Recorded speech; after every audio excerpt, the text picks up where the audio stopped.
ರಾಜೀವ್ ಗೌಡ್ರು ಅವ್ರು ಮಾಡಿರೋ ಆ ಕೃತ್ಯ ತಪ್ಪು. ಒಂದು ಹೆಣ್ಣು ಮಗುಗೆ ಅವಮಾನ ಮಾಡಿದ್ದಾರೆ. ಆದ್ರೆ ಇನ್ನೊಂದು ಆಂಗಲ್, ನಮ್ಮ ಪಕ್ಷದ ಕಾರ್ಯಕರ್ತರು ಏನೋ ಕೋಪದಲ್ಲಿ ಮಾತಾಡಿದ್ದಾರೆ, ಅದಕ್ಕೆ FIR ಆಗಿದೆ, ಅರೆಸ್ಟ್ ಆಗಿದ್ರು, ಜೈಲಲ್ಲಿ ಇದ್ದಾರೆ, ಬೇಲ್ ಮೇಲೆ ಆಚೆ ಬಂದಿದೆ. ಆ ವಿಚಾರನ ಪಕ್ಕಕ್ಕಿಟ್ಟು ಮಾತಾಡ್ತೀನಿ. ಶಿಡ್ಲಘಟ್ಟದಲ್ಲಿ ರಾಜೀವ್ ಗೌಡನು ಪಕ್ಷ ಕಟ್ಟಿದಂತೆ 5-6 ವರ್ಷದಿಂದ ಮನೆ ಮಠ ಹೆಂಡತಿ ಮಕ್ಕಳನ್ನೆಲ್ಲ ಬಿಟ್ಟು ಶಿಡ್ಲಘಟ್ಟ ಬೀದಿ ಬೀದಿ ಅಲ್ದಿದಾರ್ರಿ. ಏಕಾಏಕಿ ಒಬ್ಬನ ಪೊಲಿಟಿಕಲ್ ಕೆರಿಯರ್ನ ಹಿಂಗ್ ಎಂಡ್ ಮಾಡ್ಬಿಟ್ರೆ, ನಾನು ರಾಜೀವ್ ಗೌಡನ ಇನ್ಸಿಡೆಂಟ್ ಅಲ್ಲಿ ಸಮರ್ಥಿಸ್ಕೊಂತ ಇಲ್ಲ, ಆದ್ರೆ ಎಸ್ ಆ ಇನ್ಸಿಡೆಂಟ್ ತಪ್ಪೇ. ಆದ್ರೆ ಅದನ್ನ ಬಿಟ್ಟು ಹೇಳ್ತೀನಿ, ನಾನು ಪೊಲಿಟಿಕಲ್ ಕೆರಿಯರ್ ಮುಗಿಸ್ಬಿಡ್ಬೇಕಾ? ಇಲ್ಲ, ಅವ್ರ ಸಸ್ಪೆನ್ಷನ್ ಪಕ್ಷ ವಾಪಸ್ ತಗೊಳುತ್ತೆ ಅನ್ನೋ ಭರವಸೆ ನನಗಿದೆ. ಅಲ್ಲ ಸರ್, ಈಗ ನೀವೇನೋ ಒಂದು ಚಿಕ್ಕ ತಪ್ಪು ಮಾಡಿದ್ರೆ ನಿಮ್ ಕೆರಿಯರ್ ಎಂಡ್ ಮಾಡ್ಬಿಟ್ರೆ? ಇಲ್ಲ, ರಾಜೀವ್ ಗೌಡನೇ ಮುಂದಿನ ಬಾರಿ ಶಿಡ್ಲಘಟ್ಟ ಅಭ್ಯರ್ಥಿ ಆಗಬೇಕು, ಗೆದ್ದು ಬರ್ತಾರೆ. ಯಾಕೆ ಪಕ್ಷ ಕಟ್ಟಿಲ್ವಾ ಶಿಡ್ಲಘಟ್ಟದಲ್ಲಿ?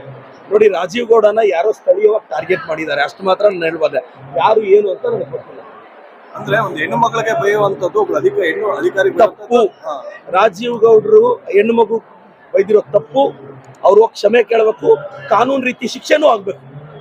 ಅದನ್ನ ಪಕ್ಕಕ್ಕಿಟ್ಟು ಅದೊಂದು ತಪ್ಪಕ್ಕೆ ಅವ್ರ ಕೆರಿಯರೇ ಮುಗಿಸೋದು ತಪ್ಪು ಅಲ್ವಾ? ಒಂದ್ ಸಣ್ಣ ತಪ್ಪಿಗೆ ನೀವು ನೇಣಾಕೋ ಶಿಕ್ಷೆ ಕೊಟ್ಬಿಟ್ರೆ ಹೆಂಗೆ? ಎಸ್, ನಾನು ರಾಜೀವ್ ಗೌಡ್ರನ್ನ ಸಮರ್ಥಿಸ್ಕೊಂತ ಇಲ್ಲ. ನಾನು ಮತ್ತೊಮ್ಮೆ ಇನ್ನೊಂದು ಹೇಳ್ತಾ ಇದ್ದೀನಿ ಸರ್, ಮಾಧ್ಯಮದವ್ರಿಗೆ ನಾನು ರಿಕ್ವೆಸ್ಟ್ ಮಾಡೋದು,